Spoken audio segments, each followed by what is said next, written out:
한글을 공용어로 지정하겠다. 이 선언 하나로 전 세계 언어학계가 술렁이기 시작했습니다.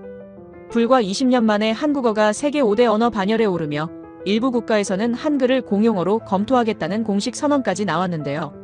중국어도 일본어도 아닌 한글이 선택된 이유는 단순한 한류 인기가 아니었습니다. 배우는데 걸리는 시간은 절반, 디지털 AI 환경에서의 효율은 최고 수준이라는 평가가 이어지고 있습니다. 실제로 외국인들은 단 몇 시간 만에 읽고 쓰는 언어라며 한글의 과학성에 놀라고 있는데요. 과연 한글은 왜 세계가 주목하는 미래의 언어가 되었을까요? 그 이야기를 지금 시작합니다. 어디서 듣고 계신가요? 구독과 좋아요 잊지 마세요. 안녕하세요. 저는 리웨이입니다. 베이징 국무원 제3회의실 27명의 전략 분석관들이 타원형 테이블을 둘러싼 가운데 72페이지짜리 긴급 보고서가 배포됐습니다. 표지에 찍힌 빨간 도장 3개가 이 문서의 등급을 말해주고 있었죠. 보고서 제목을 읽는 순간 회의실 공기가 달라졌습니다. 동아시아 언어 지형 변화와 국가 안보 영향 평가. 저는 15년간 이 자리에서 수많은 보고서를 검토해왔어요. 미국 달러 패권, 유럽 통합 전략, 중동 에너지 질서. 그런데 언어를 국가 안보 사안으로 다루는 건 처음이었습니다. 더 정확히 말하면 특정 언어 하나가 이렇게 긴급하게 다뤄지는 건 본 적이 없었죠. 주임 연구원 장칭이 프로젝터를 켰어요. 첫 슬라이드에 지도 하나가 떴습니다. 아시아 전역에 붉은 점들이 찍혀 있었어요. 미얀마, 베트남, 태국, 인도네시아, 몽골, 카자흐스탄, 우즈베키스탄. 그리고 예상 밖의 지점들. 런던, 파리, 뉴욕, 시드니. 장칭이 말했습니다. 한국어 학습자 증가율이 지난 3년간 연평균 47%를 기록했다고요. 단순 증가가 아니라 폭발적 확산이라고 덧붙였습니다. 저는 손가락으로 보고서를 넘겼어요. 3페이지 동남아시아 섹션. 미얀마에서 한국어 학원 수가 2019년 12곳에서 2024년 340곳으로 증가했다는 데이터가 나왔습니다. 베트남은 더 심각했죠. 대학 한국어 전공 경쟁률이 1대 15를 넘었다고 적혀 있었어요. 회의실 뒤편에서 누군가 물었습니다. 한류 때문 아니냐고요. 장칭이 고개를 저었어요. 한류는 2010년대 현상이었다고 말했습니다. 지금은 2025년이고 드라마나 음악 소비와 언어 학습은 별개 영역이라고 설명했죠. 실제로 한류 콘텐츠 소비량과 한국어 학습률의 상관관계는 0.34에 불과했다고 덧붙였어요. 저는 9페이지를 펼쳤습니다. 중앙아시아 파트였어요. 카자흐스탄 알마티의 한 대학에서 한국어 전공 정원이 3년 만에 80명에서 300명으로 확대됐다는 내용이 나왔습니다. 우즈베키스탄은 더 놀라웠죠. 국립대학 7곳에서 동시에 한국어 학과가 신설됐다고 적혀 있었어요. 이건 일시적 유행이 아니었습니다. 저는 18페이지로 건너뛰었어요. 서구권 데이터. 영국 대학에서 한국어 수강생이 2020년 대비 230% 증가했다는 통계가 눈에 들어왔습니다. 미국은 더 극적이었죠. 한국어가 AP 시험 과목으로 정식 채택됐고 수강생 수가 프랑스어를 추월했다고 나와 있었어요. 장칭이 두 번째 슬라이드를 띄웠습니다. 그래프 하나가 화면을 채웠어요. 가로축은 연도, 세로축은 학습자 수. 빨간 선이 가파르게 상승하고 있었습니다. 2020년까지는 완만했어요. 그런데 2021년부터 기울기가 달라졌죠. 2022년, 2023년, 2024년. 선이 거의 수직으로 올라갔습니다. 누군가 물었어요. 왜 갑자기 2021년부터냐고요. 장칭이 대답했습니다. 코로나19 이후 디지털 교육 플랫폼이 폭발적으로 성장했고 한국 정부와 민간이 그 기회를 정확히 포착했다고요. 세종학당, 온라인 강좌, 유튜브 채널. 물리적 거리가 무의미해진 순간 한국어가 전 세계로 동시에 퍼져나갔다는 분석이었습니다.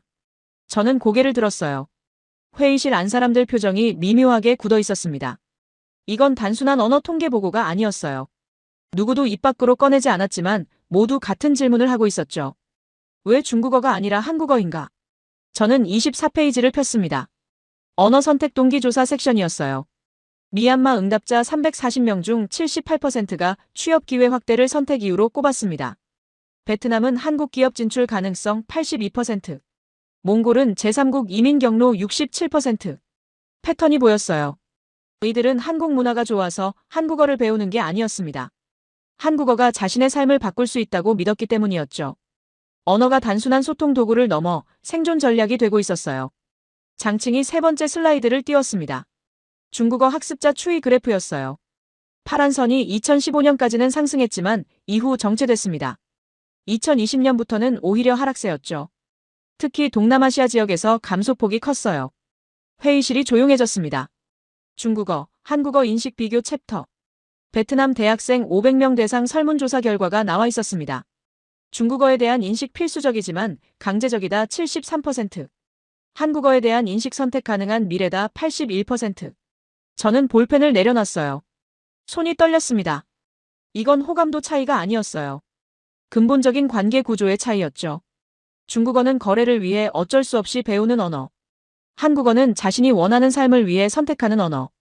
같은 외국어였지만 의미가 완전히 달랐습니다. 장칭이 네 번째 슬라이드를 띄웠어요. 제목은 언어 영향력 지수 변화였습니다. 2015년과 2024년을 비교한 표. 동남아시아에서 중국어 영향력 지수가 82에서 71로 하락했어요. 같은 기간 한국어는 34에서 58로 상승했죠. 11포인트 하락, 24포인트 상승. 숫자는 명확했습니다. 하지만 그 뒤에 숨은 의미는 더 무거웠어요. 중국이 수십 년간 쌓아온 언어 영향력이 단 10년도 안 되는 기간에 무너지고 있었던 거죠. 회의실 앞쪽에서 부주임 왕밍이 말했습니다. 한국 정부 예산이 얼마냐고 물었어요. 장칭이 자료를 확인했습니다. 세종학당재단 연간 예산이 약 1억 달러 수준이라고 대답했죠. 중국 공자학원 예산의 10분의 1도 안 된다고 덧붙였어요. 왕밍이 되물었습니다. 그런데 왜 우리가 밀리냐고요? 아무도 대답하지 않았어요. 저는 보고서 마지막 장을 펼쳤습니다. 첫 문장이 굵은 글씨로 적혀 있었어요.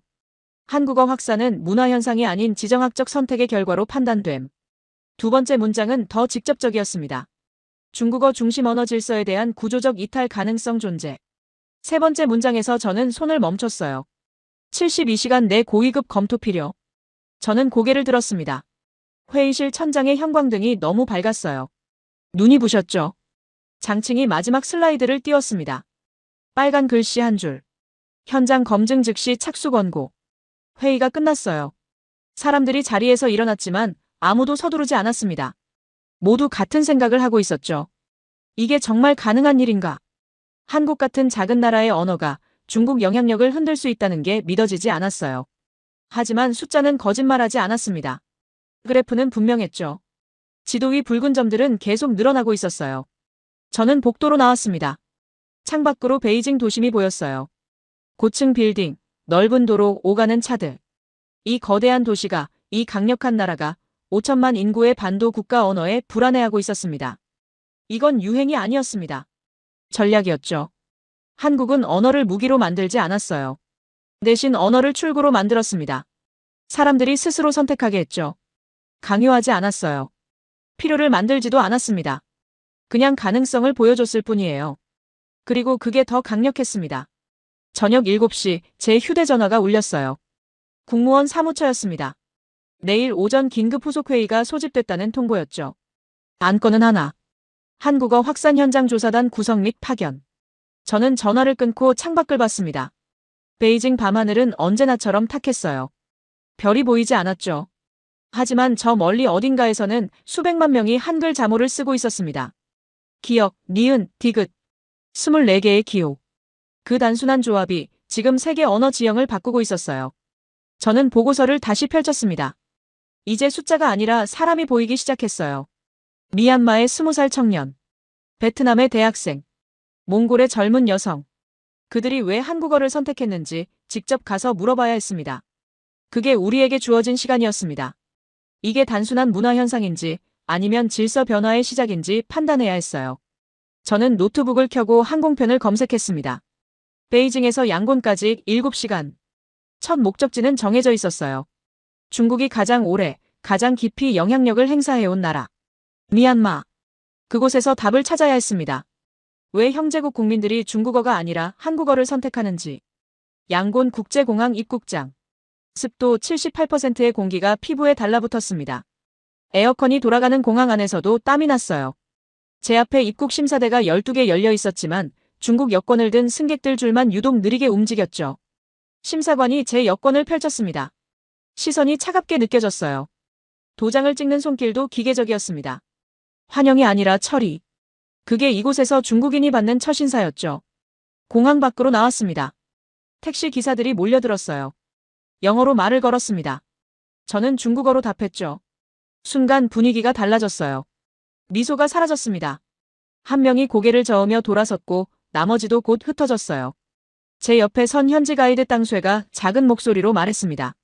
중국어 쓰지 말라고요. 여기선 영어가 낫다고 덧붙였죠. 저는 가방을 들고 차에 올랐어요. 창밖으로 도심이 펼쳐졌습니다. 낡은 건물들 사이로 금빛 파고다가 보였어요. 쇠다곤 파고다. 미얀마의 상징. 그 아래로 중국 자본이 들어간 고층 빌딩이 올라가고 있었습니다. 땅쇠가 운전하면서 말했어요. 이 도로도 중국 돈으로 깔았다고요. 저 건물도 저 다리도 전부 중국 기업 공사라고 했습니다. 그런데 목소리에 자랑스러움은 없었어요. 그냥 사실을 나열할 뿐이었죠. 호텔에 짐을 풀고 첫 일정을 시작했습니다. 미얀마 상공회의소 건물 3층. 군부와 가까운 경제인 7명이 모였어요. 회의실 벽에는 중국 미얀마 경제협력 현황 지도가 걸려 있었습니다. 빨간 선들이 국경에서 양곤까지 뻗어 있었죠. 회의는 예상대로 흘러갔습니다. 중국 투자 감사 인사, 양국 우호 강조, 앞으로의 협력 약속.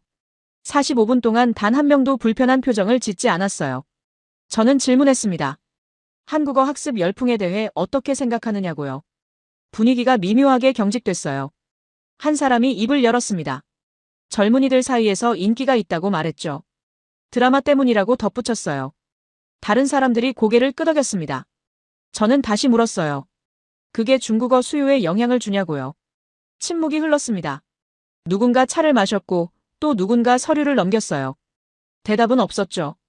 회의가 끝나고 저는 땅쇠에게 다른 곳으로 가자고 했습니다. 젊은이들을 만나야 한다고요. 저녁 6시. 양곤 시내 한복판, 보조개 거리. 좁은 골목 양쪽으로 학원 간판들이 빼곡했어요. 영어 학원, 중국어 학원, 일본어 학원. 그리고 유독 밝은 조명의 한국어 학원들. 하나, 둘이 아니었습니다. 50m 안에 한국어 학원이 5개 보였어요. 간판마다 태극기와 한글이 새겨져 있었죠. 저는 가장 큰 학원 앞에 섰습니다. 3층짜리 건물 전체가 학원이었어요. 1층 유리문 너머로 사람들이 보였습니다. 계단을 올라가는 학생들, 책을 든 청년들. 리셉션 직원이 미얀마어로 물었습니다. 저는 영어로 답했죠. 중국에서 온 연구원이라고 한국어 교육 현황을 조사 중이라고 말했어요. 직원이 잠시 망설이더니 원장을 불러주겠다고 했습니다. 5분 뒤 30 중반으로 보이는 여성이 나왔어요. 이름은 수수. 미얀마 국립대 한국어과 졸업생이라고 자신을 소개했습니다. 수수가 2층 교실로 안내했어요. 복도 양쪽으로 교실 6개가 있었습니다. 문마다 작은 창이 달려 있어서 안이 보였어요. 모든 교실이 꽉 차 있었죠. 한 교실을 들여다봤습니다. 20명쯤 앉아 있었어요. 칠판에 한글이 적혀 있었습니다. 안녕하세요, 감사합니다. 학생들이 따라 읽고 있었죠. 수수가 말했어요. 지금 오후 7시 반 초급반이라고요. 이 시간대가 가장 인기 있다고 했습니다. 직장 끝나고 오는 사람들이 많다고 덧붙였죠. 저는 물었습니다. 등록생이 몇 명이냐고요. 수수가 대답했어요. 이 학원만 480명이라고요. 작년 이맘때는 290명이었다고 했습니다. 7개월 만에 190명 증가. 왜 이렇게 늘었냐고 물었어요. 수수가 3층으로 올라가자고 했습니다. 거기서 직접 들어보라고요. 3층은 상담실과 휴게실이었어요. 소파 몇 개와 테이블, 커피 머신이 있었습니다.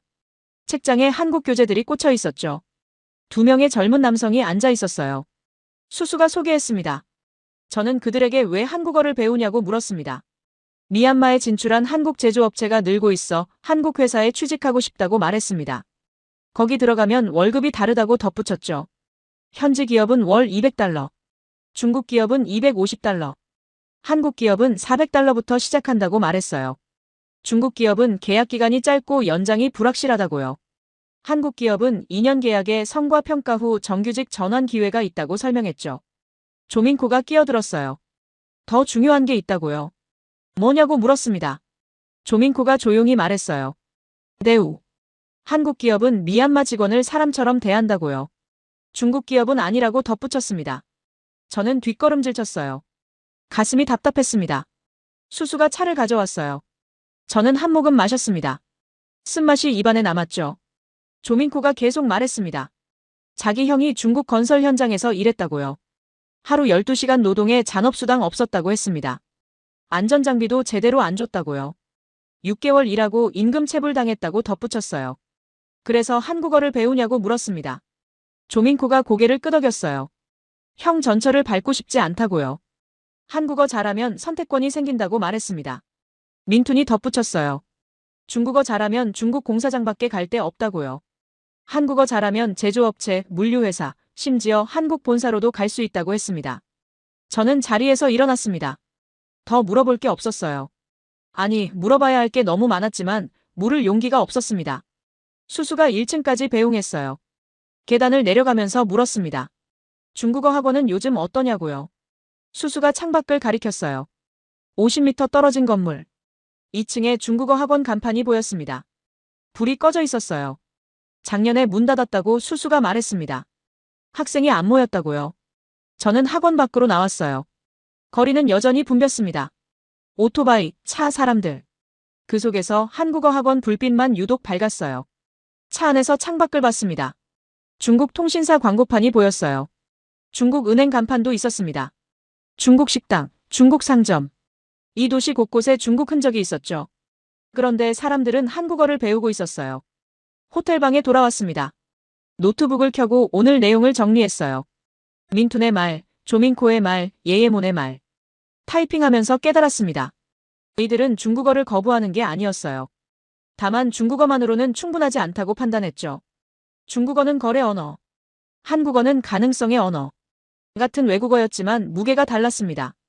창밖을 봤어요. 양곤 야경이 펼쳐져 있었습니다. 어둠 속에서 불빛들이 깜빡였죠. 저 불빛 하나하나 아래 누군가 한글을 쓰고 있을 거예요. 기역, 니은, 디귿, 리을. 자음과 모음을 조합하며 자신의 미래를 설계하고 있었습니다. 핸드폰이 울렸어요. 베이징 본부였습니다. 내일 군부 인사 면담 일정이 잡혔다는 메시지였죠. 저는 답장을 보냈습니다. 확인했다고요. 그리고 메모장을 폈어요. 오늘 들은 말 중 가장 인상 깊었던 문장을 적었습니다.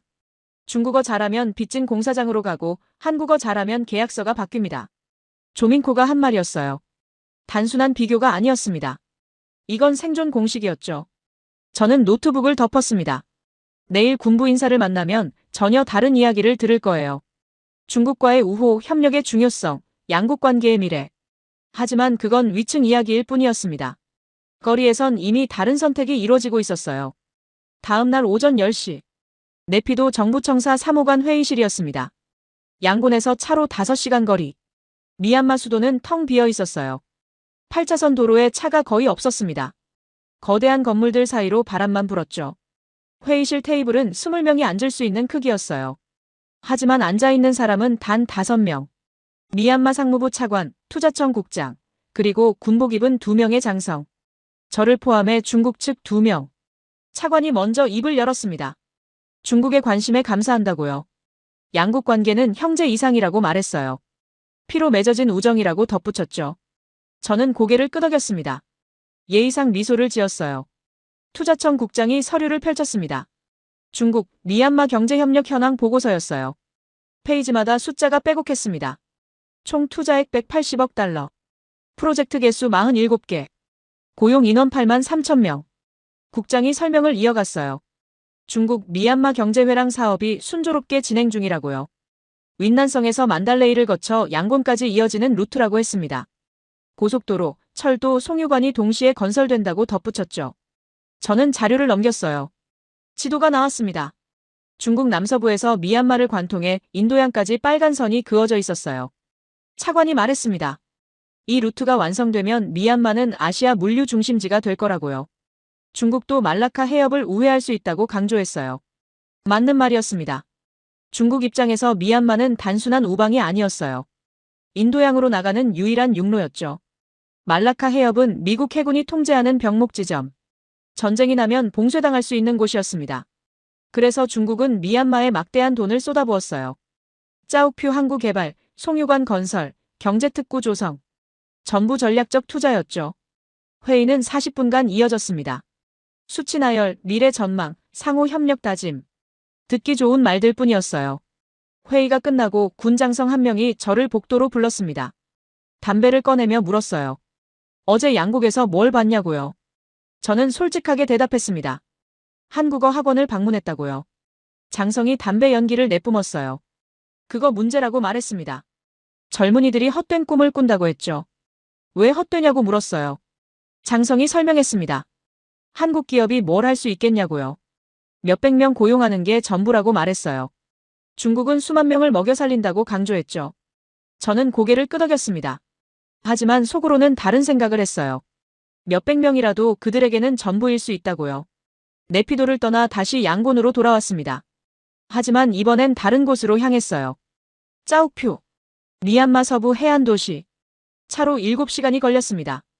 산길을 넘고 강을 건너 도착한 곳. 뱅골만이 눈앞에 펼쳐졌어요. 항구 공사 현장은 거대했습니다. 크레인이 10대 넘게 움직이고 있었어요. 컨테이너들이 쌓여 있었고 트럭들이 분주히 오갔죠. 현장 사무실에서 중국 측 관리자를 만났습니다. 50대 남성, 이름은 장밍. 이 프로젝트에 5년째 상주 중이라고 했어요. 장밍이 헬멧을 건네며 현장을 안내했습니다. 장밍이 자랑스럽게 말했어요. 완공되면 연간 750만 톤 처리 가능하다고요. 윈난성까지 송유관으로 직통이라고 강조했죠. 저는 주변을 둘러봤습니다. 일하는 사람들 대부분이 중국인이었어요. 미얀마 현지인은 단순 노무직뿐이었죠. 장밍에게 물었습니다. 현지 고용은 얼마나 되냐고요. 장밍이 손가락으로 계산했어요. 전체 인력 2,000명 중 현지인이 600명 정도라고 답했습니다. 기술직은 대부분 중국에서 데려왔다고 덧붙였죠. 기술 수준 차이라고요. 가르칠 시간도 없고 가르쳐봤자 금방 그만둔다고 말했어요. 사무실로 돌아와 차를 마셨습니다. 장밍이 불평을 늘어놓았어요. 현지인들 불만이 많다고요. 임금 적다, 대우 나쁘다, 안전 문제 있다. 매일 듣는 얘기라고 했습니다. 그럼 개선하지 않냐고 물었어요. 장밍이 고개를 저었습니다. 본사 방침이라고요. 비용 절감이 최우선이라고 말했죠. 저는 창밖을 봤습니다. 뱅골만 바다가 잔잔했어요. 저 바다 건너편이 인도, 그 너머가 중동. 중국은 이 루트를 확보하기 위해 수십억 달러를 썼습니다. 하지만 정작 이곳 사람들 마음은 확보하지 못했어요. 짜오표를 떠나 양곤으로 돌아왔습니다. 저녁 8시 호텔방에서 자료를 정리하고 있었어요. 땅쇠가 전화했습니다. 내일 일정이 있다고요. 한국국제협력단 사무소 방문이라고 했어요. 한국정부 산하개발협력기관이라고요. 미얀마에서 교육, 보건, 직업훈련 지원 사업을 한다고 덧붙였죠. 규모가 얼마나 되냐고 물었어요. 땅쇠가 잠시 확인하더니 답했습니다. 연간 예산 약 800만 달러. 중국 투자의 0.04% 수준이라고 했죠. 저는 전화를 끊었습니다. 0.04%. 비교도 안 되는 금액이었어요. 그런데 왜 사람들은 한국어를 배울까요? 다음 날 오전 한국국제협력단 사무소를 찾았습니다. 양곤 시내 중심가 3층짜리 건물. 중국 투자 프로젝트 현장과는 비교할 수 없이 작았어요. 1층 로비에서 담당자를 기다렸습니다. 벽에 사진들이 걸려 있었어요. 학교 건축 현장, 학생들 수업 모습, 직업훈련 장면. 담당자가 나왔습니다. 사무실은 단출했습니다. 책상 5개, 서류 캐비닛, 회의 테이블. 직원도 7명뿐이었어요. 김수진이 프로젝트 현황을 설명했습니다. 양곤 외곽에 직업훈련원 2곳 운영 중. 만달레이의 한국어 교육센터. 네피도의 IT 교육센터. 총 수혜자 연간 2,000명 정도라고 했어요. 저는 물었습니다. 2,000명이면 너무 적지 않냐고요. 김수진이 고개를 끄덕였어요. 숫자는 적다고 인정했습니다. 하지만 중요한 건 질이라고 말했죠. 훈련생들 취업률이 87%라고요. 그것도 정규직으로요. 평균 임금이 현지 평균보다 40% 높다고 덧붙였습니다. 단순 기술 교육이 아니었습니다. 한국어, 직무능력, 안전교육, 노동법. 6개월 과정이 체계적으로 짜여 있었죠. 더 중요한 건 그 다음이었어요. 수료생 데이터베이스를 구축해서 한국 기업, 현지 한국계 기업과 연결한다고요. 일종의 매칭 시스템이라고 했죠. 저는 화면을 가만히 봤습니다. 중국은 항구를 짓고 도로를 깔고 송유관을 매설했어요. 수십억 달러를 쏟아부었죠. 한국은 교실을 만들고 컴퓨터를 놓고 선생을 보냈습니다. 수백만 달러만 썼어요. 규모는 비교가 안 됐습니다. 하지만 사람들 선택은 달랐죠. 김수진이 차를 내왔어요. 저는 한 모금 마시며 물었습니다. 미얀마 정부 반응은 어떠냐고요? 김수진이 솔직하게 답했습니다. 호의적이라고요. 간섭하지 않는다고 했어요. 우리가 정치적 요구를 하지 않으니까요. 중국과 다른 점이 뭐냐고 물었어요. 김수진이 잠시 망설였습니다. 그러더니 조심스럽게 말했어요. 중국은 필요를 만든다고요. 우리는 선택을 만든다고 했습니다. 그 말이 가슴에 박혔어요. 사무소를 나와 택시를 탔습니다. 창밖으로 양곤 거리가 지나갔어요. 중국 건설 현장, 중국은행, 중국통신사. 도시 곳곳에 중국 자본이 있었습니다. 하지만 거리를 걷는 젊은이들 손에는 한국어 교재가 들려 있었어요. 호텔로 돌아와 노트북을 켰습니다. 오늘 내용을 정리하기 시작했어요. 타이핑하다가 손을 멈췄습니다. 한 문장이 머릿속을 맴돌았어요. 김수진이 한 말. 중국은 필요를 만들고 한국은 선택을 만든다. 저는 그 문장을 그대로 적었습니다. 그리고 아래 제 생각을 덧붙였어요. 중국은 송유관부터 깔았습니다. 항구를 만들고 도로를 뚫고 철도를 놓았어요. 미얀마가 중국에 의존하게 만들었죠. 한국은 학교부터 세웠습니다. 교육원을 만들고 선생을 보내고 기회를 줬어요. 미얀마 사람들이 스스로 선택하게 했죠. 같은 투자였지만 방향이 달랐습니다. 중국은 땅을 연결했어요. 한국은 사람을 연결했습니다. 중국은 물자를 운반했어요. 한국은 가능성을 전달했습니다. 결과도 달랐습니다. 중국 투자는 수치로 남았어요. 180억 달러, 47개 프로젝트, 8만 명 고용. 한국 투자는 선택으로 남았습니다. 한국어를 배우는 청년, 한국 기업에 지원하는 사람, 한국 유학을 꿈꾸는 학생. 저는 창밖을 봤어요. 밤하늘에 별이 없었습니다. 하지만 저 어둠 속 어딘가 누군가는 한국어 단어를 외우고 있을 거예요. 내일을 위해서요. 핸드폰 알람을 맞췄습니다. 내일 오전 베트남행 비행기 시간이었어요. 미얀마에서 확인한 패턴이 다른 나라에서도 반복되는지 봐야 했습니다. 특히 중국과 가장 복잡한 관계를 가진 나라. 베트남에서요. 하노이 노이바이 국제공항. 입국장을 나서자마자 느낌이 달랐어요. 미얀마와는 공기가 달랐습니다. 더 빠르고 더 긴장됐죠. 현지 조사원 레토이가 공항에서 저를 맞았어요. 30대 중반 베트남 여성. 차에 타자마자 물었습니다. 베트남에서 뭘 보고 싶으냐고요. 왜 한국어를 배우는지 알고 싶다고 답했습니다. 레토이가 씁쓸하게 웃었습니다. 그럼 남쪽으로 가야 한다고요. 바다를 봐야 이해할 거라고 했어요. 다음 날 새벽, 저는 남중국해로 향했습니다. 다낭에서 차로 3시간. 꽝흥아이성 어촌마을. 좁은 해안가에 어선 100여 척이 정박해 있었어요.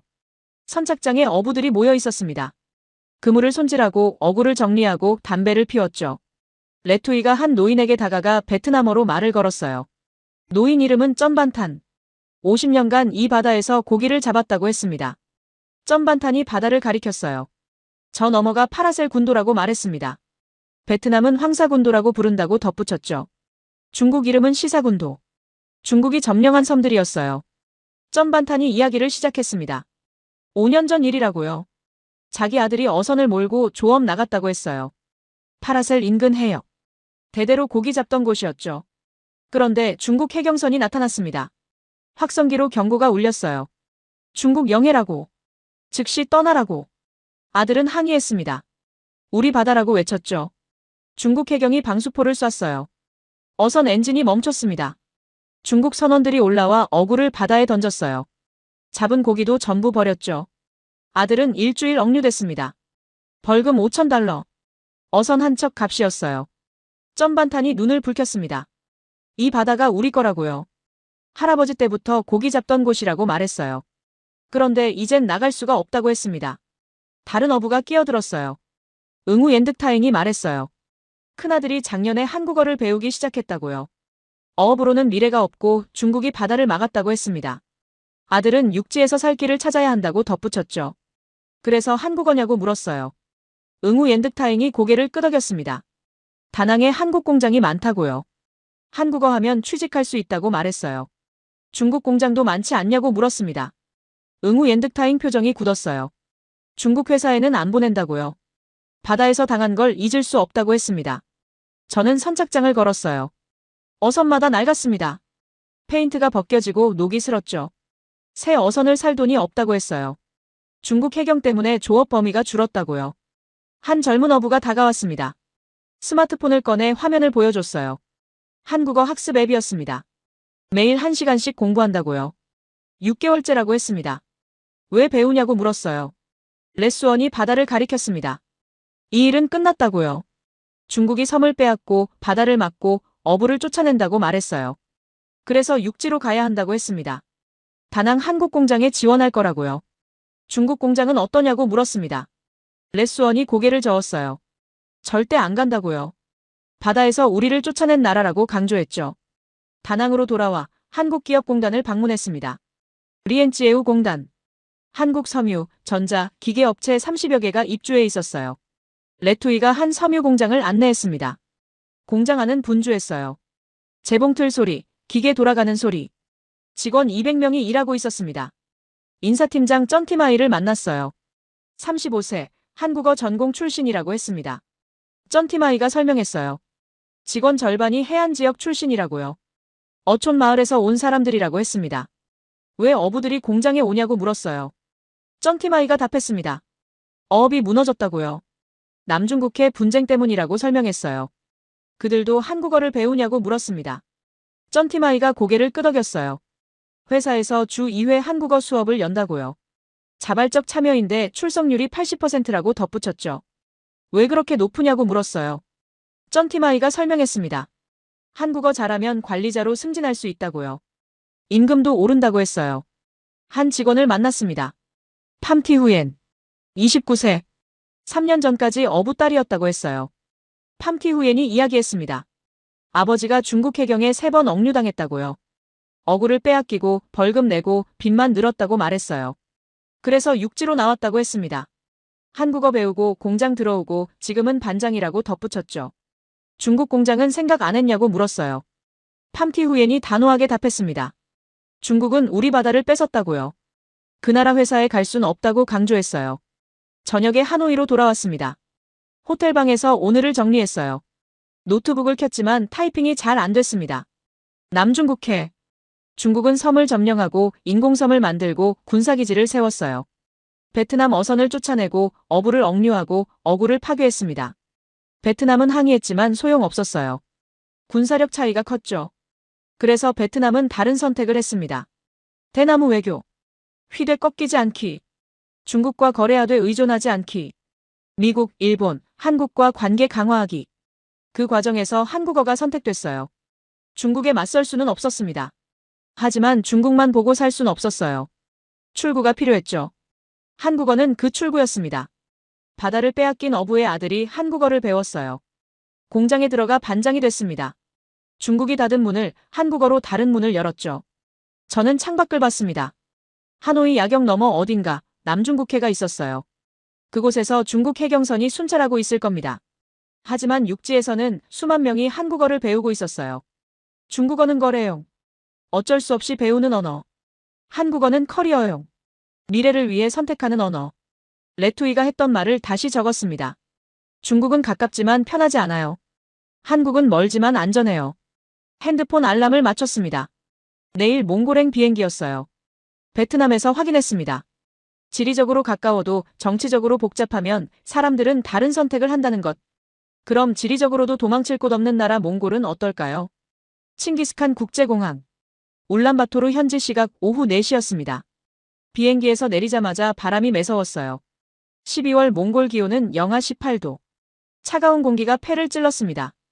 현지 가이드바트가 공항에서 기다리고 있었어요. 30대 중반 몽골 남성.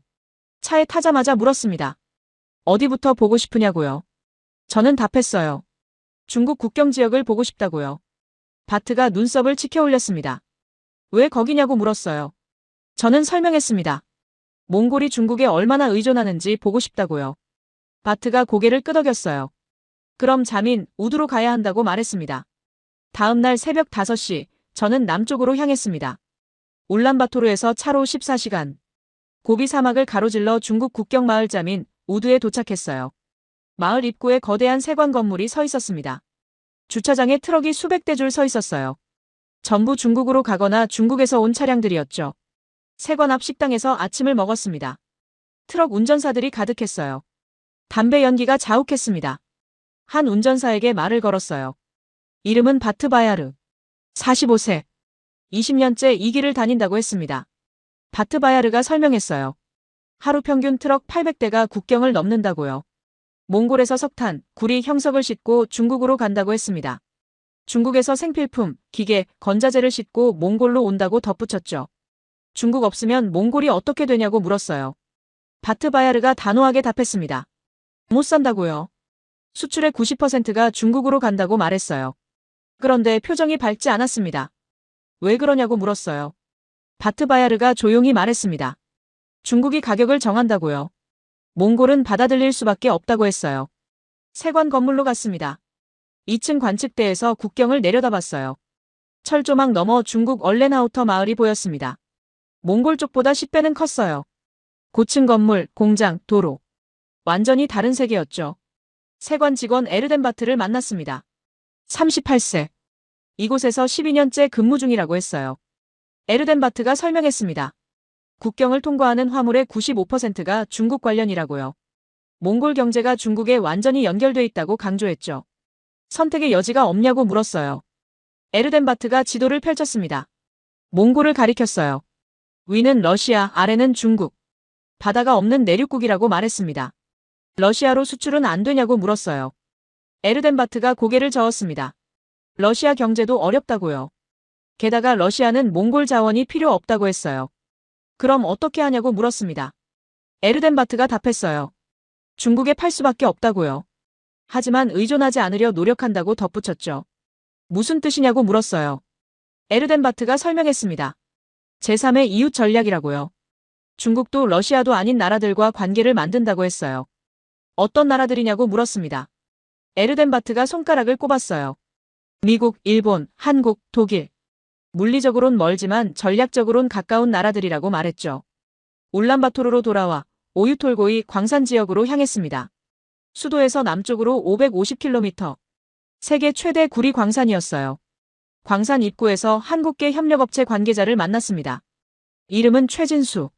30대 후반, 5년째 몽골에서 일한다고 했어요. 최진수가 설명했습니다. 이 광산은 몽골 GDP의 30%를 차지한다고요. 생산된 구리는 전부 중국으로 간다고 덧붙였죠. 중국 의존도가 높다는 뜻이냐고 물었어요. 최진수가 고개를 끄덕였습니다. 하지만 광산 운영은 다국적이라고 강조했어요. 캐나다, 호주, 한국 기업이 참여한다고 설명했죠. 왜 다국적으로 하냐고 물었습니다. 최진수가 답했어요. 중국에만 의존하면 위험하다고요. 몽골 정부가 의도적으로 여러 나라를 끌어들인다고 설명했죠. 광산 사무실에서 몽골인 직원들을 만났습니다. 엔지니어 바트볼드. 한국어를 유창하게 했어요. 어디서 배웠냐고 물었습니다. 바트볼드가 답했어요. 울란바토르 한국문화원에서 3년 배웠다고요. 한국 기업에 취직하려고 시작했다고 덧붙였죠. 중국 기업은 생각 안 했냐고 물었어요. 바트볼드가 잠시 망설이더니 솔직하게 말했습니다. 중국 기업은 몽골인을 관리자로 안 쓴다고요. 한국 기업은 능력 있으면 승진한다고 강조했어요. 회계 담당 오트곤도 한국어를 배운다고 했습니다. 25세 여성이었어요. 왜 배우냐고 물었습니다. 오트곤이 답했어요. 중국어는 너무 가까워서 숨이 막힌다고요. 무슨 뜻이냐고 물었어요. 오트곤이 설명했습니다. 수출도 중국, 수입도 중국, 관광객도 중국. 온통 중국이라고 말했어요. 한국어는 중국만이 전부가 아니라는 증거라고 덧붙였죠. 저녁에 울란바토르 시내로 돌아왔습니다. 바트와 함께 저녁을 먹으며 이야기했어요. 바트가 말했습니다. 몽골은 갇혀 있다고요. 어떻게 갇혔냐고 물었어요. 바트가 설명했어요.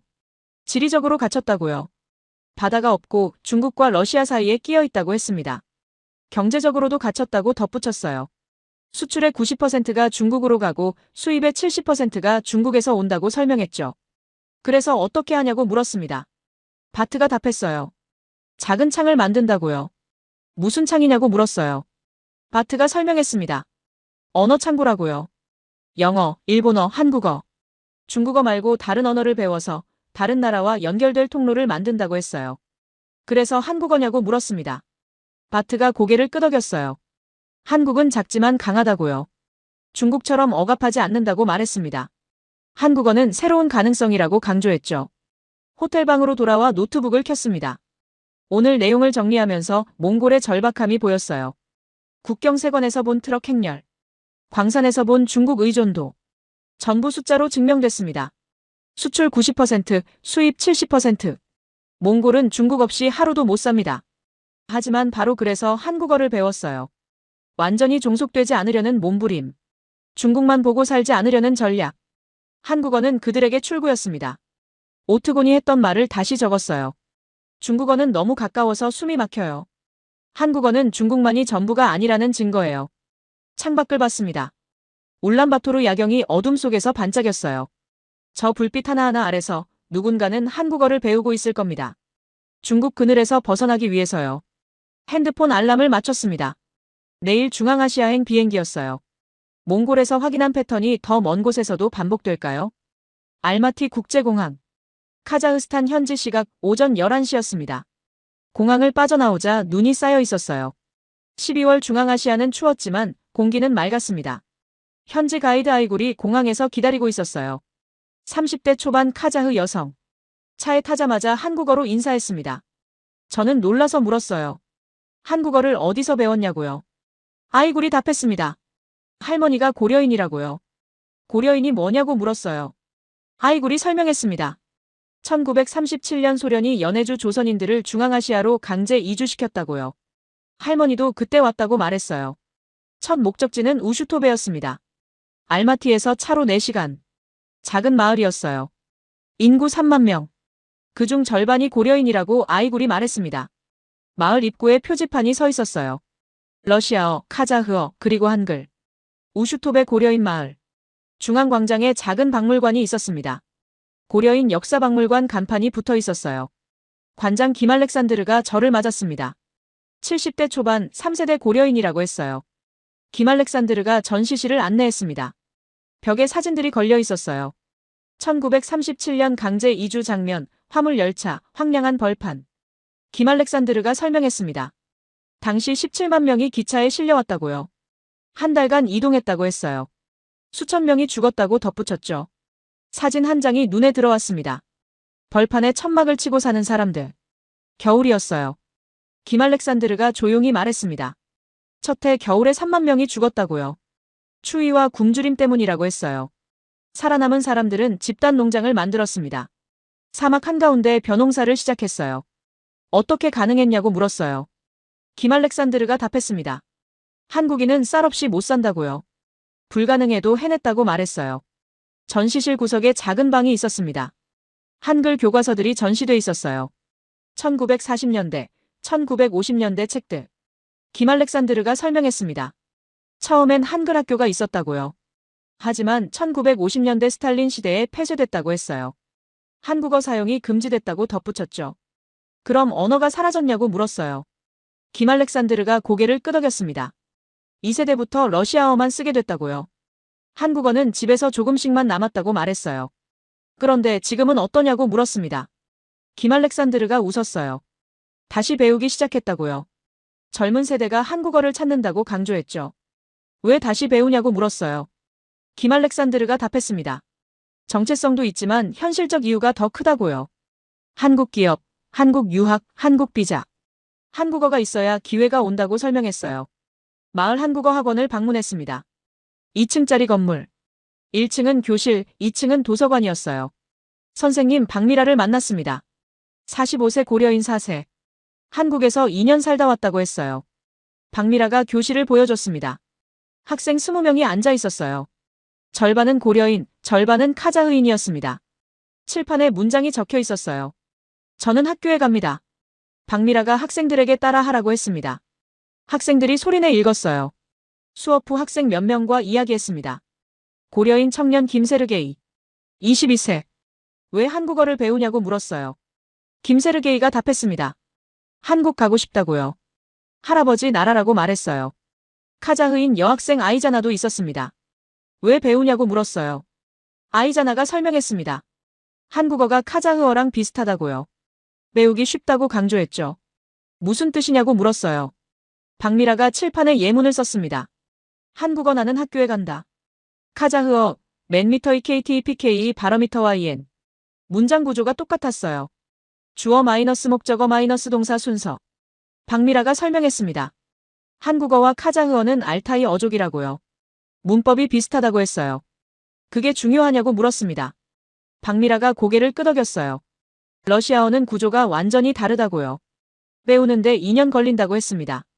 한국어는 6개월이면 기초를 뗀다고 강조했죠. 타슈켄트로 이동했습니다. 우즈베키스탄 수도였어요. 비행기로 2시간. 타슈켄트 외곽에 더 큰 고려인 마을이 있었습니다. 마을 이름은 한밭. 인구 8,000명 전부 고려인이었어요. 마을 중심에 한국문화센터가 있었습니다. 3층 건물. 1층은 박물관, 2층은 교육실, 3층은 공연장이었어요. 센터장 박빅토르를 만났습니다. 60대 후반, 2세대 고려인이라고 했어요. 박빅토르가 마을을 안내했습니다. 거리마다 한글 간판이 보였어요. 한국식당, 고려상회, 서울슈퍼. 박빅토르가 설명했습니다. 이 마을은 1937년 강제 이주민들이 만들었다고요. 처음엔 아무것도 없었다고 했어요. 벌판에 집을 짓고 땅을 개간하고 농사를 시작했다고 말했죠. 지금은 어떠냐고 물었어요. 박빅토르가 답했습니다. 젊은이들이 떠난다고요. 한국으로, 러시아로, 도시로. 마을 인구가 줄고 있다고 덧붙였죠. 왜 한국으로 가냐고 물었습니다. 박빅토르가 설명했어요. 재외동포 비자 때문이라고요. 한국어 시험 통과하면 취업 비자를 받는다고 했습니다. 그래서 한국어를 배우냐고 물었어요. 박빅토르가 고개를 끄덕였습니다. 마을 청년 절반이 한국어 공부 중이라고요. 센터 2층 교실에서 수업을 받습니다. 학생 30명. 나이는 20대부터 40대까지. 한 학생에게 물었어요. 이름은 최안드레이. 28세. 왜 한국어를 배우냐고 물었습니다. 최안드레이가 답했어요.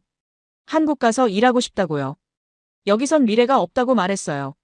러시아는 어떠냐고 물었습니다. 최안드레이가 고개를 저었어요. 러시아는 차별한다고요. 한국은 동포로 본다고 강조했죠. 중국은 생각 안 하냐고 물었어요. 최안드레이가 잠시 생각하더니 말했습니다. 중국어는 어렵고 한국어가 훨씬 쉽다고 했어요. 옆에 있던 학생이 끼어들었어요. 우즈베크어랑 한국어가 비슷하다고요. 어순이 같다고 강조했어요. 타슈켄트 시내로 돌아와 국립대학교를 방문했습니다. 한국어학과 교수 파리다를 만났어요. 40대 초반 서울대 박사 출신이라고 했습니다. 파리다가 설명했습니다. 우즈베크어와 한국어는 알타이 어족이라고요. 몽골어, 터키어, 카자흐어도 같은 계열이라고 덧붙였죠. 그게 왜 중요하냐고 물었어요. 파리다가 답했습니다. 끊겼던 언어의 연결이라고요. 수천 년 전 같은 뿌리에서 갈라진 언어들이라고 설명했어요. 지금 다시 만나고 있다고 강조했죠. 그래서 한국어를 배우기 쉽냐고 물었습니다. 파리다가 고개를 끄덕였어요. 러시아어보다 3배 빠르다고요. 중국어보다 5배 빠르다고 덧붙였습니다. 호텔로 돌아와 노트북을 켰습니다. 오늘 내용을 정리하면서 중앙아시아의 특수성이 보였어요. 고려인들은 언어를 잃었습니다. 강제 이주, 한글 금지, 러시아어 강요. 3세대가 지나며 한국어는 사라졌어요. 하지만 지금 다시 배우고 있었습니다. 정체성 회복도 있었지만 더 큰 이유는 기회였어요. 한국 취업, 한국 유학, 재외동포 비자. 그리고 알타이 언어라는 연결고리. 우즈베크어, 카자흐어, 몽골어. 한국어와 문법이 비슷했어요. 배우기 쉬웠습니다. 끊겼던 언어가 다시 이어지고 있었어요. 파리다가 했던 말을 다시 적었습니다. 러시아어는 과거고 중국어는 거래입니다. 한국어는 다음 단계예요. 창밖을 봤습니다. 타슈켄트 야경이 고요했어요. 이곳은 서울에서 5,000km 떨어진 곳. 하지만 언어는 연결돼 있었습니다. 핸드폰 알람을 맞췄습니다. 내일 런던행 비행기였어요. 중앙아시아에서 확인한 패턴이 서구권에서도 나타날까요? 영어 본산에서 한국어가 확산된다는 게 가능할까요? 런던에서 답을 찾아야 했습니다. 런던 히드로 공항. 현지 시각 오후 5시였습니다. 입국 심사를 마치고 지하철을 탔어요. 피카딜리 라인. 창밖으로 런던 풍경이 지나갔습니다. 빅토리아 시대 건물, 붉은 벽돌, 좁은 거리. 영어 본산이었죠. 킹스크로스역에서 내렸습니다. 역 주변을 걸었어요. 카페, 서점, 식당. 그리고 한 블록 안에 한국 상점이 3곳 보였습니다. 한 슈퍼마켓으로 들어갔어요. 서울마트라는 간판이었습니다. 안은 생각보다 넓었어요. 라면, 김치, 고추장, 소주. 진열대가 빼곡했습니다. 그런데 손님 절반이 한국인이 아니었어요. 계산대에 줄을 섰습니다. 제 앞 젊은 백인 여성이 장바구니에 라면 10개를 담고 있었어요. 계산할 차례가 왔습니다. 직원에게 물었어요. 한국인 아닌 손님이 많으냐고요. 직원이 고개를 끄덕였습니다. 절반 넘는다고요. 특히 젊은 사람들이라고 덧붙였죠. 왜 오냐고 물었어요. 직원이 간단히 답했습니다. 한국 음식이 좋아서라고요. 슈퍼마켓을 나와 근처 카페로 갔습니다. 한국식 카페였어요. 안으로 들어가니 손님이 가득했습니다. 대부분 20대 젊은이들. 절반 이상이 현지인이었어요. 빈자리에 앉아 커피를 주문했습니다. 옆 테이블에서 두 여성이 대화하고 있었어요.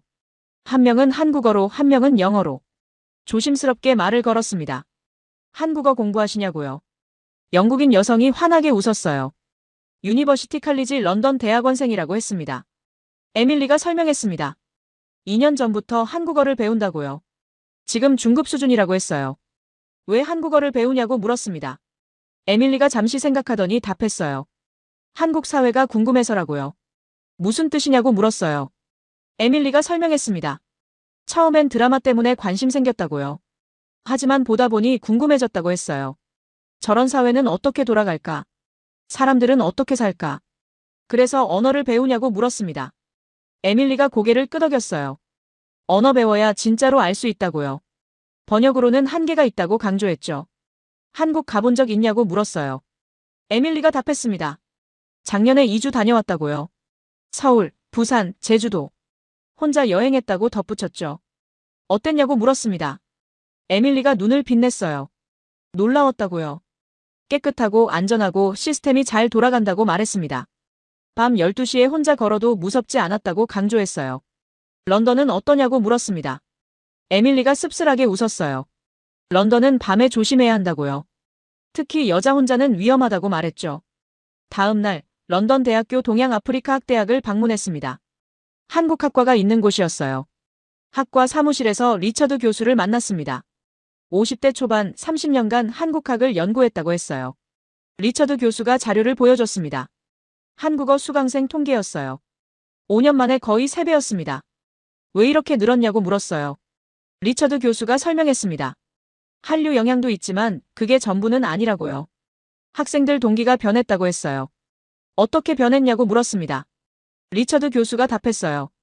예전엔 문화 관심이 대부분이었다고요. 드라마, 음악, 영화. 하지만 지금은 다르다고 했습니다. 리처드 교수가 말했습니다. 지금 학생들은 한국 사회 자체에 관심이 있다고요. 교육 시스템, 의료제도, 사회 안전망. 그런 걸 공부하려 한다고 설명했죠. 학생들을 만날 수 있냐고 물었습니다. 리처드 교수가 학생 라운지로 안내했어요. 소파에 학생 7명이 앉아 있었습니다. 전부 영국인이었어요. 한 학생에게 물었어요. 이름은 제임스. 21세, 3학년. 왜 한국어를 전공했냐고 물었습니다. 제임스가 답했어요. 프랑스어는 시험 과목이라고요. 스페인어는 여행용이라고 했습니다. 한국어는 다르다고 강조했죠. 한국어는 살아보고 싶은 곳의 언어라고요. 살아본다는 게 뭐냐고 물었습니다. 제임스가 말했어요. 졸업 후 한국에서 일하고 싶다고요. 1년이든 2년이든 그곳에서 살아보고 싶다고 했습니다. 왜 한국이냐고 물었어요. 제임스가 답했습니다. 한국은 젊은이에게 기회가 있다고요. 능력 있으면 빨리 인정받는다고 말했어요. 영국은 너무 느리다고 덧붙였죠. 다른 학생 소피아도 끼어들었습니다. 자기는 한국 의료 시스템을 연구한다고요. 영국 국민건강보험과 비교하고 있다고 했습니다. 왜 한국 의료 시스템이냐고 물었어요. 한국은 의료비가 저렴하고 접근성이 좋다고요. 영국은 국민건강보험 대기시간이 6개월이라고 했어요. 한국은 당일 진료가 가능하다고 강조했죠. 영국은 답답하다고요. 모든 게 느리고 변화가 없다고 했어요. 한국은 다르다고 강조했죠. 빠르고 역동적이고 가능성이 보인다고 덧붙였습니다. 호텔로 돌아와 노트북을 켰습니다. 오늘 내용을 정리하면서 서구권의 특수성이 보였어요. 미얀마, 베트남, 몽골, 중앙아시아. 그곳에서 한국어는 생존 언어였습니다. 경제적 필요, 지정학적 선택, 역사적 연결. 하지만 런던은 달랐어요. 여기서 한국어는 선택의 언어였습니다. 강요도 없고 보조금도 없고 경제적 압박도 없었어요. 그런데 배웠습니다. 에밀리가 말했죠. 한국 사회가 궁금해서. 제임스가 말했어요. 살아보고 싶은 곳의 언어라고. 톰이 말했습니다. 한국은 가능성이 보인다고. 클로이가 말했어요. 한국에서 살고 싶다고. 이들은 한국어를 돈벌이 수단으로 배우지 않았습니다. 한국이라는 삶의 방식을 선택했기 때문에 배웠어요. 에밀리가 했던 말을 다시 적었습니다. 프랑스어는 시험이고 독일어는 취업이에요. 한국어는 내가 살고 싶은 삶이에요. 창밖을 봤습니다. 런던 야경이 고즈넉했어요. 영어 본산. 대영 제국의 수도. 세계 언어 질서의 중심. 그곳에서 한국어가 확산되고 있었습니다. 이건 더 이상 아시아 현상이 아니었어요. 전 세계 현상이었습니다. 핸드폰 알람을 맞췄습니다. 내일 베이징 귀국 비행기였어요. 모든 현장을 돌아봤습니다. 이제 보고서를 써야 했어요. 중국에 돌아가서 답해야 했습니다. 왜 한국어인가? 해시태그 8장. 베이징 수도 국제공항. 현지 시각 오후 3시였습니다. 한 달간의 조사를 마치고 돌아왔어요. 미얀마, 베트남, 몽골, 카자흐스탄, 우즈베키스탄, 런던. 6나라를 돌아본 결과였습니다. 택시를 타고 국무원 청사로 향했어요. 창밖으로 베이징 거리가 지나갔습니다. 익숙한 풍경이었죠. 하지만 한 달 전과는 다르게 보였어요. 사무실에 도착해 짐을 풀었습니다. 책상 위에 메모가 있었어요. 내일 오전 긴급보고 회의. 주제는 한 가지. 왜 한국어인가? 저녁 내내 자료를 정리했습니다. 미얀마. 남중국해에서 어구를 빼앗긴 어부의 아들이 한국어를 배웠어요. 베트남. 바다를 잃은 청년들이 육지에서 한국 공장으로 갔습니다. 몽골. 중국 국경세관을 매일 보며 사는 사람들이 한국어로 창문을 뚫었어요. 중앙아시아. 강제 이주로 언어를 잃은 고려인들이 다시 한국어를 배웠습니다. 런던. 경제적 필요도 없는 젊은이들이 살고 싶은 삶의 언어로 한국어를 선택했어요. 패턴이 보였습니다. 한국어는 생존의 언어였어요. 동시에 선택의 언어였습니다. 필요의 언어이자 가능성의 언어였죠. 그런데 왜 하필 한국어였을까요? 저는 노트북을 켰습니다. 한글 자체를 분석하기 시작했어요. 첫 번째 특성. 문자 구조. 한글은 자음과 모음으로 구성됩니다. 자음 14개, 모음 10개. 이 24개 기호로 모든 소리를 표현했어요. 중국어는 한자 3000개를 알아야 기본 읽기가 가능합니다. 일본어는 히라가나, 가타카나 한자를 동시에 배워야 했죠. 하지만 한글은 24개만 알면 됐어요. 카자흐스탄 학생 아이자나가 했던 말이 떠올랐습니다. 한국어는 3개월이면 기초를 뗀다고요. 두 번째 특성. 음소 문자. 한글은 소리와 문자가 일치합니다. 보는 대로 읽고 듣는 대로 쓰는 문자였어요. 영어는 철자와 발음이 달랐습니다. 같은 글자도 단어마다 다르게 읽혔죠. 중국어는 성조 4개를 구별해야 했어요. 한글은 명확했습니다. 기억은 기억, 니은은 느낌, 디귿은 다음. 보면 바로 소리가 났어요. 세 번째 특성. 결합 방식. 한글은 블록 단위로 조합됩니다. 자음과 모음이 결합해 하나의 글자가 됐어요. 이 구조가 디지털 시대의 최적이었습니다. 저는 자료를 찾아봤어요. 인공지능 음성 인식 정확도. 한국어가 98.7%, 중국어는 87.3%, 영어는 89.1%였습니다. 왜 한국어가 가장 높았을까요? 음소와 문자가 일치했기 때문이에요. 기계가 소리를 문자로 변환하기 쉬웠습니다. 네 번째 특성. 효율성. 한글은 정보 밀도가 높았습니다. 같은 내용을 영어보다 30% 적은 글자로 표현했어요. 스마트폰 시대. 화면이 작았습니다. 글자가 적을수록 유리했죠. 런던에서 만난 톰이 했던 말이 생각났습니다. 한국어 자막이 영어보다 읽기 쉽다고요. 다섯 번째 특성. 창제 원리. 한글은 1446년 창제됐습니다. 세종대왕이 만들었어요. 목적은 명확했습니다. 모든 백성이 쉽게 배우고 쓰게 하려고. 처음부터 배려의 문자였어요. 지배의 문자가 아니었습니다. 한자는 지배층 전유물이었어요. 배우는데 수십 년 걸렸습니다. 라틴 문자는 유럽 제국이 식민지에 강요한 문자였죠. 한글은 달랐습니다. 누구나 배울 수 있게 만든 문자였어요. 저는 타이핑을 멈췄습니다. 이제 답이 보였어요. 한국어가 확산된 이유는 단순하지 않았습니다. 여러 층위가 겹쳐 있었어요. 첫 번째 층. 지정학. 중국 영향권에서 벗어나고 싶었습니다. 미얀마, 베트남, 몽골. 이들에게 한국어는 탈출구였어요. 두 번째 층. 경제. 한국 기업이 실제로 더 나은 처우를 제공했습니다. 임금, 계약, 승진. 숫자로 증명됐어요. 세 번째 층. 문화. 한국 사회가 매력적으로 보였습니다. 안전, 효율, 공정. 특히 젊은이들에게요. 네 번째 층. 언어. 한글 자체가 배우기 쉬웠습니다. 디지털 시대에 최적화돼 있었어요. 다섯 번째 층. 철학. 한국은 언어를 강요하지 않았습니다. 선택하게 만들었어요. 중국은 공자학원에 연간 10억 달러를 썼습니다. 한국 세종학당은 1억 달러였어요. 하지만 결과는 반대였습니다. 왜일까요? 중국은 언어를 지배 수단으로 봤어요. 영향력 확장, 문화 침투, 우호 세력 양성. 한국은 언어를 연결 도구로 봤습니다. 사람과 사람, 문화와 문화, 기회와 개인. 방향이 달랐어요. 중국은 밀어넣었습니다. 한국은 끌어당겼어요. 중국은 필요를 만들었습니다. 한국은 가능성을 보여줬어요. 결과는 명확했습니다. 사람들은 강요당한 언어보다 스스로 선택한 언어를 배웠어요. 다음 날 오전 회의실에 들어갔습니다. 27명의 전략 분석관. 한 달 전 그 자리. 하지만 공기가 달랐어요. 모두 제 보고서를 기다리고 있었습니다. 저는 프레젠테이션을 시작했어요. 한국어 세계화는 유행이 아니라 선택입니다. 회의실이 조용했어요. 주임 연구원 장칭이 물었습니다. 대책이 뭐냐고요? 저는 잠시 침묵했습니다. 그러고 답했어요. 대책은 없다고요. 왜냐고 물었습니다. 저는 설명했어요. 이건 막을 수 있는 현상이 아니라고요. 중국어 교육 예산을 늘려도 공자학원을 더 세워도 소용없다고 말했습니다. 왜 소용없냐고 물었어요. 저는 답했습니다. 사람들이 원하지 않기 때문이라고요. 중국어는 필요하지만 충분하지 않았어요. 거래는 하지만 의존하지 않았습니다. 배우지만 선택하지 않았어요. 한국어는 달랐습니다. 선택의 언어였어요.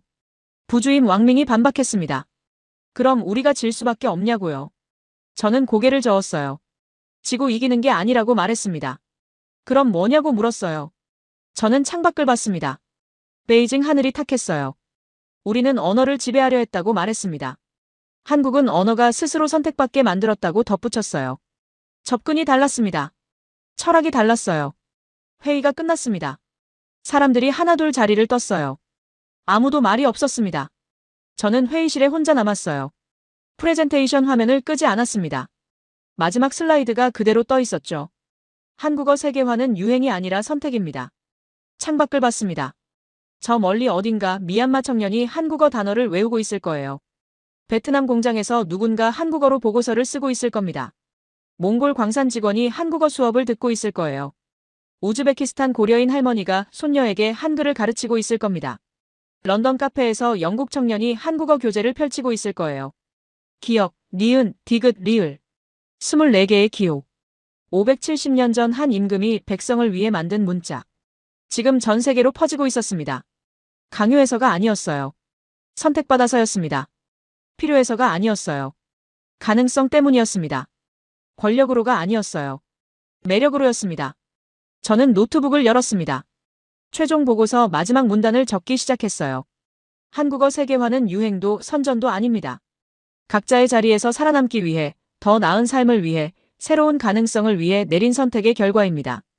이것은 언어 질서의 변화가 아니라 선택의 방향이 바뀐 것입니다. 사람들은 더 이상 강요당한 언어를 배우지 않습니다. 스스로 원하는 언어를 선택합니다. 그리고 지금 그 선택은 한국어를 향하고 있습니다. 타이핑을 마치고 저장 버튼을 눌렀어요. 파일명은 간단했습니다. 왜 한국어인가? 최종 보고서. 창밖 베이징 하늘은 여전히 탁했습니다. 하지만 저 하늘 너머 어딘가 한글이 쓰이고 있었어요. 선택받은 문자로서.